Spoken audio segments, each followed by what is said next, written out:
Assalamualaikum warahmatullahi wabarakatuh. Bismillahirrahmanirrahim. Dengan mengucapkan Bismillahirrahmanirrahim, kita akan tampilkan debus. Nanti juga kita akan pakai sisu senapan. Yang kira-kira hobi ingin gabung silakan lapor kepada kita. Tapi tidak diterima orang Aceh Selatan ya, khusus orang Aceh luar. Assalamualaikum warahmatullahi wabarakatuh. Ladies and gentlemen, I give you debus. Assalamualaikum warahmatullahi wabarakatuh. Karena salam Nabi Rasulullah, kalau tamu bertanda mulia. Assalamualaikum warahmatullahi wabarakatuh. Karena salam Nabi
Yang naik ini nampaknya anak PJ Bupati Aceh Selatan. Coba yang punya nyanyi, coba tidur sayang. Tidur. Tidur melentang. Ya, pegang dulu.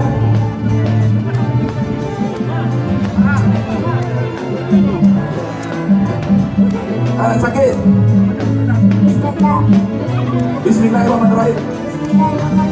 Ya, berani dia anak PJ Bupati Aceh Selatan.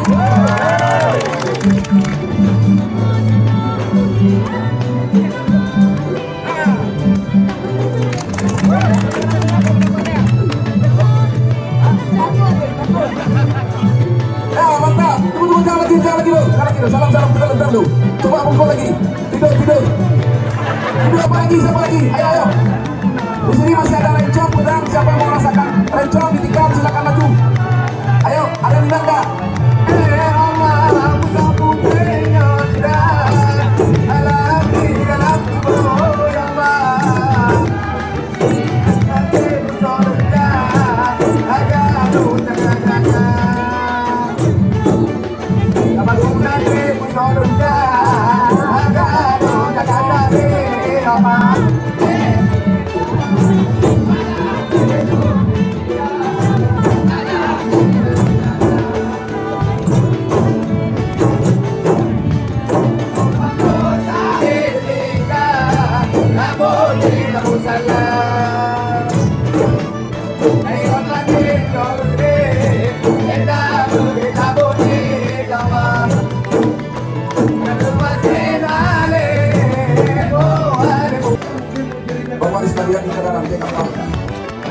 Rantai kapal ini sudah dipakai bagi secara logika akan bisa putus. Ada anak pikiran berbadan besar 4 orang untuk memutuskannya. Silakan naik. Ayo Lam. Coba putuskan dulu. Coba. Kami persilakan Pak orang untuk memutuskannya.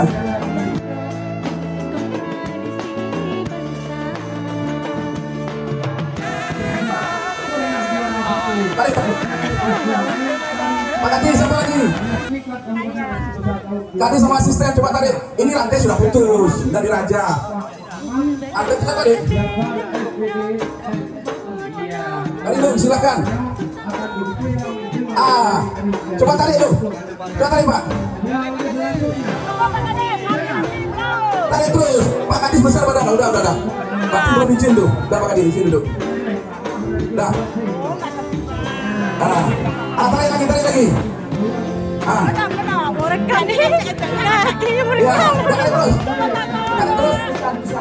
Ini udah putus nih. Udah.